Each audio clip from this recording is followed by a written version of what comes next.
Selamat pagi sahabat rohani yang dikasihi Tuhan. Sebelum kita mendengarkan firman Tuhan di pagi hari ini, marilah kita berdoa. Kasih karunia dari Allah Bapa dan Anaknya Tuhan Yesus Kristus kiranya menyertai kamu sekalian. Amin. Firman Tuhan di pagi hari ini tertulis di Yoel pasal 2 ayat 13. Saya akan membacakannya untuk kita semua. Koyakkanlah hatimu dan jangan pakaianmu. Berbaliklah kepada Tuhan Allahmu, sebab Ia pengasih dan penyayang, panjang sabar dan berlimpah kasih setia. Ia menyesal atas malapetaka yang hendak didatangkannya. Demikian firman Tuhan. Sahabat rohani yang dikasihi Tuhan, untuk menjadi baik setidaknya ada dua cara, yaitu rutinitas, menciptakan rutinitas dan menciptakan kesadaran. Kita menciptakan aturan atau rutinitas untuk membuat seseorang itu terhindar dari kesalahan atau melakukan kesalahan. Mulai dari bangun pagi, aktivitas satu hari, sampai pada malam hari, semua kita atur.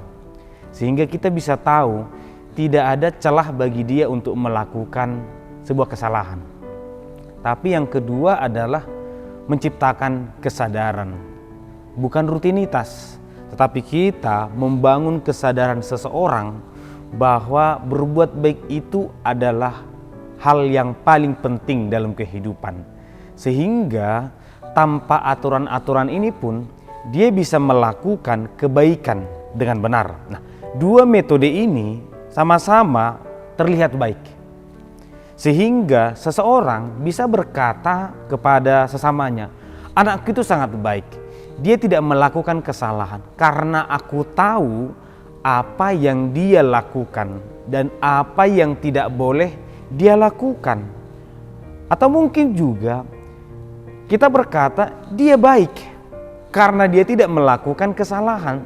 Tapi menariknya, ketika tidak melakukan kesalahan, itu jangan langsung disimpulkan dia melakukan kebaikan. Tidak berbuat jahat bukan berarti berbuat baik. Ketika seorang pemuda datang kepada Yesus, dia berkata, aku sudah melakukan semua hukum Musa, semua hukum Taurat sudah kulakukan dengan baik. Tetapi bagi Yesus itu tidak berbuat baik. Sehingga ketika Yesus meminta satu kebaikan yang mungkin belum pernah dia lakukan, dia lebih memilih mundur. Sikap yang demikian akan mudah untuk diuji. Akan mudah dibuktikan apakah dia baik ketika diperhadapkan dengan masalah.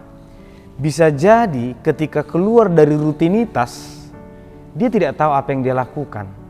Atau dia tidak akan tahu melakukan apa ketika terjadi masalah. Itulah sebabnya pemuda tadi memilih mundur. Nah, demikian halnya rutinitas yang tadi.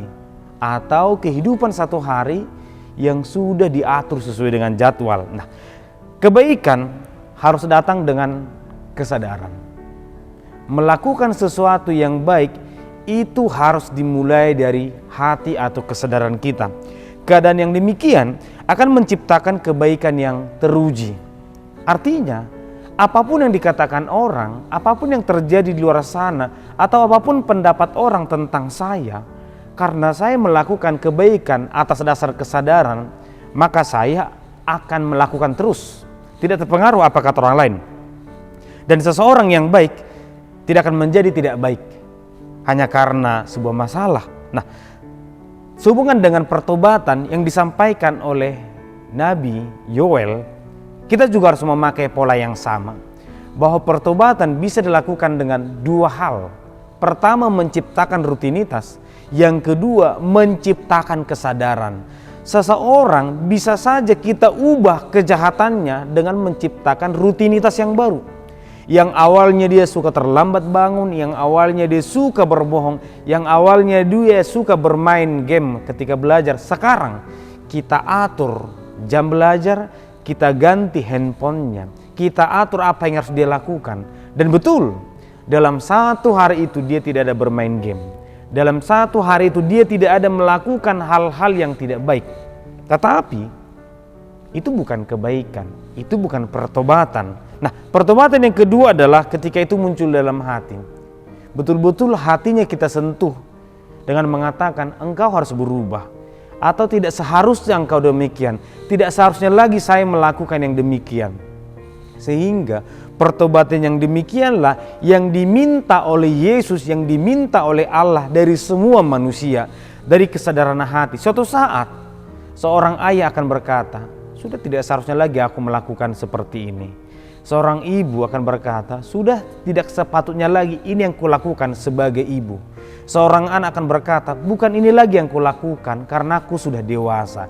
Jadi perubahan itu muncul dari dalam hati, bukan hanya sebuah luaran.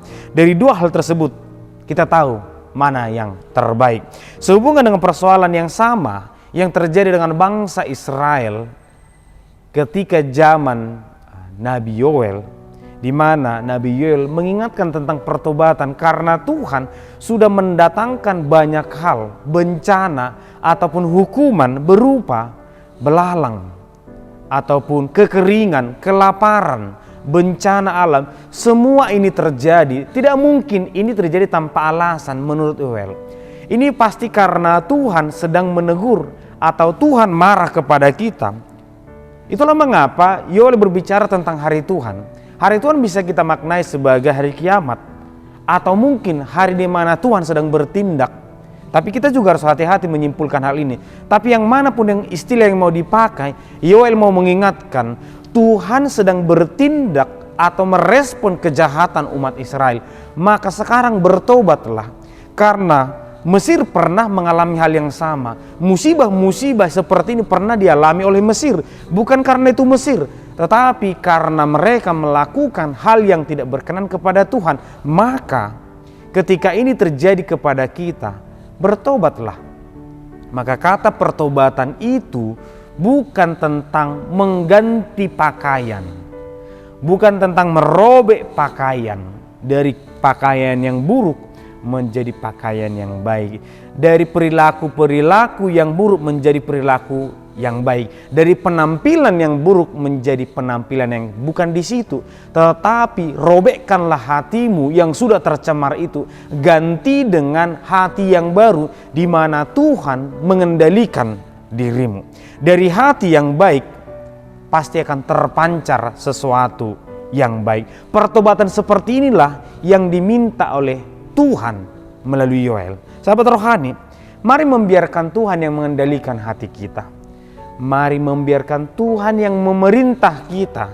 Karena ketika kita melakukan kesalahan, kita sadar bahwa ini sudah tidak baik. Ketika kita berbenah, itu muncul dari hati. Aku sudah salah.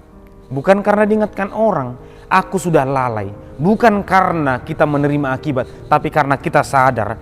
Bagi orang tua, hati-hati. Mari berbenah. Membenahi anak-anak kita agar pertumbuhannya berasal dari dalam hatinya. Bagi orang tua, bagi orang beriman, mari berbenah. Pertumbuhan harus muncul dari dalam. Dari hati yang dikendalikan oleh Tuhan, hati yang dikuasai oleh Tuhan. Dari hati yang baik akan terpancar kehidupan. Dari hati yang buruk juga akan terpancar perbuatan-perbuatan yang tidak baik. Maka dari hati yang baik tersebut, Tuhan akan berkenan dengan perbuatan-perbuatan yang baik tadi. Tuhan akan berkenan dengan pertobatan-pertobatan. Maka sahabat rohani yang dikasihi Tuhan, di pagi hari ini Tuhan menyapa kita. Mari biarkan hati kita dikuasai Tuhan. Mari kita buang hati yang tidak baik. Maka setiap perubahan, setiap rancangan akan menjadi perubahan dan rancangan yang berkenan kepada Tuhan. Tuhan memberkati kita. Kita berdoa. Terima kasih Tuhan, kami bersyukur untuk pagi hari ini, untuk firman yang kami dengarkan, yang menyapa kami, yang mengingatkan kami tentang bagaimana kami harus berbenah. Biarlah kiranya kami mengoyakkan hati yang tidak baik, membiarkan hati kami dikendalikan oleh Tuhan, agar kiranya hati yang baik menghasilkan perbuatan yang berkenan kepada Tuhan, agar kiranya segala hal yang kami lakukan dalam kehidupan kami menjadi perbuatan yang berkenan kepada Tuhan, Ajari kami Tuhan dalam melakukan kegiatan kami satu hari ini. Biarlah semua untuk kemuliaan Tuhan. Dalam Kristus Yesus kami berdoa. Amin.